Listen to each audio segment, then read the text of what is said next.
যে দুটো প্রধান উদ্দেশ্যকে সামনে রেখে প্রাথমিক বিদ্যালয়ে মিড ডে মিল কর্মসূচি চালু করা হয়েছে, তার একটি বিদ্যালয়ে শিশুদের শতভাগ উপস্থিতি নিশ্চিত করা এবং অন্যটি প্রান্তিক অঞ্চলের সুবিধাবঞ্চিত এবং দারিদ্র্যপীড়িত শিশুদের পুষ্টির চাহিদা নিশ্চিত করা।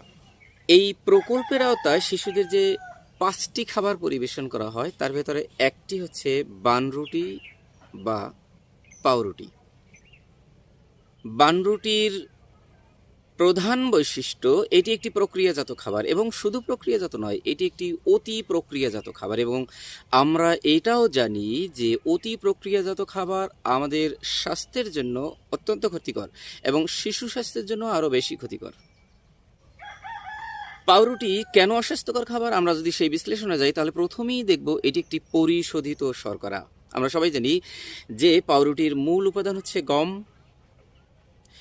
গমকে পরিশোধনের মাধ্যমে ময়দা প্রস্তুত করা হয় এবং ময়দা দিয়েই রুটি বানানো হয়। বানরুটি প্রস্তুতকারকেরা বানরুটি প্রস্তুতের সময়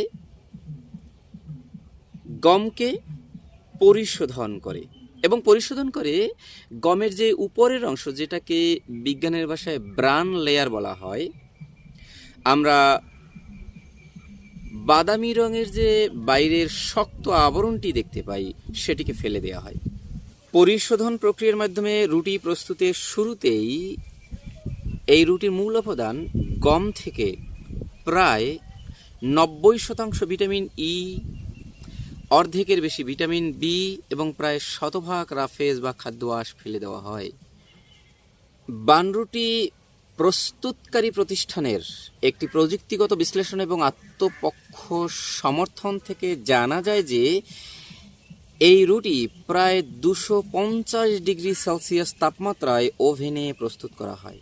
একবার ভাবুন তো, এত উচ্চ তাপমাত্রায় যেই অবশিষ্ট সামান্য পুষ্টিকর অংশ এতে থাকে সেইগুলোর কি অবস্থা হয়, এবং এরপরও কি এই খাবারে কোনো পুষ্টি উপাদান খুঁজে পাওয়া যাবে?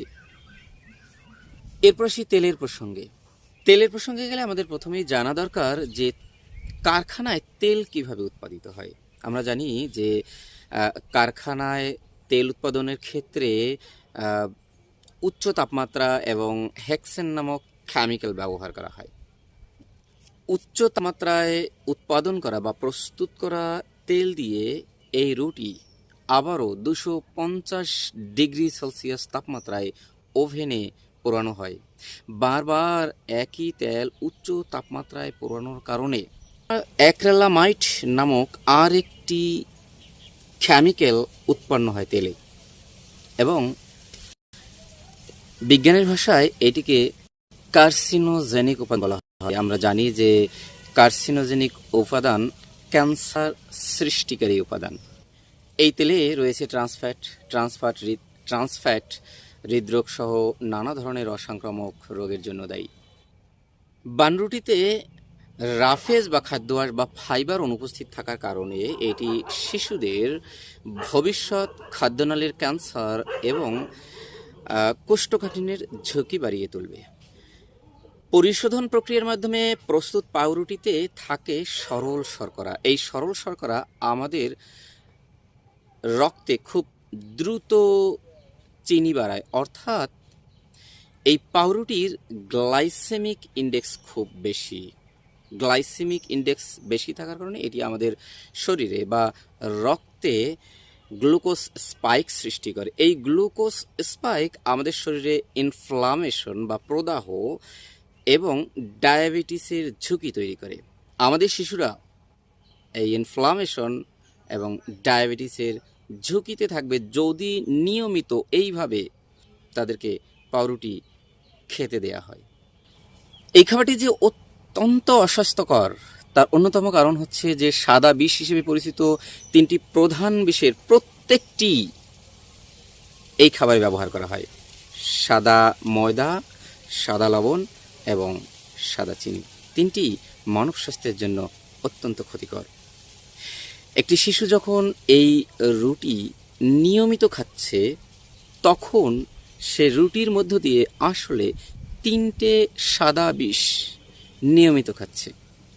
বোঝাই যাচ্ছে এই খাবার শিশুদের জন্য অত্যন্ত ক্ষতিকর হবে। পাউরুটির মতো অস্বাস্থ্যকর সরল শর্করার বিপরীতে শিশুদেরকে স্বাস্থ্যকর জটিল শর্করা জাতীয় খাবার পরিবেশন করুন।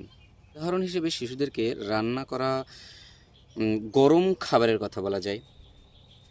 রাষ্ট্রীয় পরিসরে একবার এই ধরনের খাবার নিয়ে আলোচনাও হয়েছিল, কিন্তু পরবর্তীতে সেটি আবার থেমে যায়।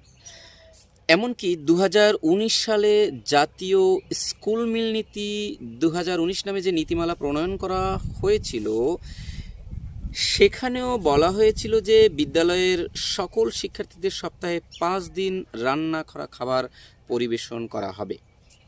রাষ্ট্র সরকারি প্রাথমিক বিদ্যালয়গুলোতে এই নীতি বাস্তবায়নের কথা ভাবতে পারে।